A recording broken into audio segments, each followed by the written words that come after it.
Jesus লাগা মৰম ডাঙৰ আছে মই পৃথিৱী বাচাই ললে মই পাপী বেছি বেয়া মানুহ হলে ভি যিছুহে মাতি ললে নতুন জীৱনটো যিছুহে দিয়ে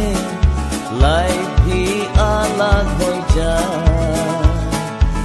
ঈশ্বৰ কথাটো কিমান ভাল